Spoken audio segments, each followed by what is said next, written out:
Between 1968 and 1972, America launched 9 human missions to the moon, 6 of which successfully touched down, allowing 12 men to walk on the lunar surface.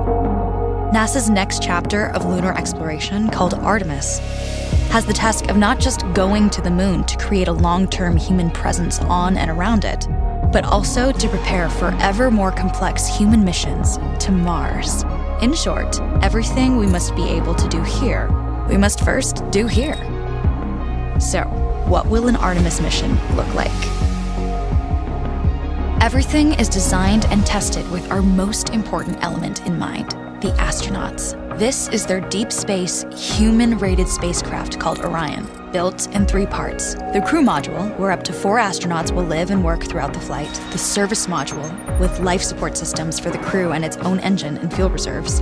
And a launch abort system, with engines capable of pulling the crew module to safety during launch should anything go wrong. To accomplish the task of launching our crew and heavy payloads, NASA is building the Space Launch System, comprising of a cargo hold, an exploration upper stage, a massive core stage, and 2 extended solid rocket boosters. Altogether, this is the world's most powerful rocket, and it exceeds the legendary Saturn V of the Apollo era in numerous ways. Sitting on the launch pad, the entire rocket, fully fueled, weighs just over 6 million pounds, 5.2 million of which is just the fuel. Once ignited, there is no stopping what comes next. All 4 RS-25 engines and the 2 solid rocket boosters come to life, thundering our crew upwards. 2 minutes after ignition, the solid rocket boosters are spent and released. 8 minutes after launch, the core stage is depleted and separated. The upper stage fires briefly, placing Orion into a parking orbit around the Earth. Here, the crew reconfigure the spacecraft and check systems to confirm everything is ready for deep space travel. With a go from mission control, the crew reignite the exploration upper stage engines to leave Earth entirely. The exact timing of this maneuver is critical to reach a speed that can escape Earth's gravitational pull, but also put Orion on a course that will intersect the moon days later. Once this burn is complete, the upper stage of the SLS is jettisoned and the crew aboard Orion coast for several days toward all that awaits them at the moon. Approaching the moon, we see the fundamental differences between Artemis and Apollo.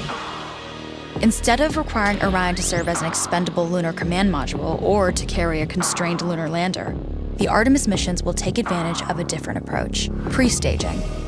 Everything needed for lunar missions will be positioned in advance by commercial and international partners. This includes rovers, science experiments, and human-rated systems on the surface. But it also includes a dedicated lunar station in orbit around the moon called Gateway. Here at this station, we can pre-stage a robust lunar lander and establish a strong communications relay. Designed with open standards, the Gateway can be expanded as new missions and partnerships develop, allowing multiple human missions on the moon at the same time and enabling ongoing science to be conducted even between human missions. The Gateway is also capable of adjusting its orbit to allow access to every part of the moon, something the Apollo missions could not do. But the real key in this approach is placing Gateway in a unique halo orbit to perfect the maneuvers needed for Mars missions. And with the growing list of commercial and international opportunities, Gateway is the ideal hub between Earth and all that lies beyond. Returning to our crew as they approach Gateway, the Orion must match the elliptical orbit of the station in order to successfully dock. Once on board, pre-selected crew members transfer to the lunar lander, while those assigned to Gateway remain on station. The lunar lander system itself is built for 3 unique steps: descending from the halo orbit of Gateway down to a low lunar orbit, descending from low lunar orbit to the surface, and once the lunar mission is complete, launching from the surface of the moon and ascending all the way back to the orbiting Gateway.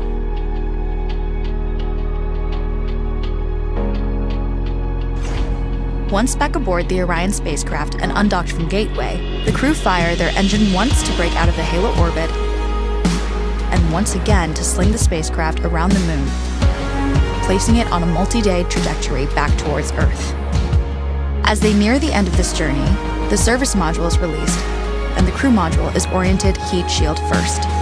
Entering Earth's atmosphere at 25,000 miles per hour, the friction of air slows Orion considerably, while also subjecting it to temperatures of 5,000 degrees.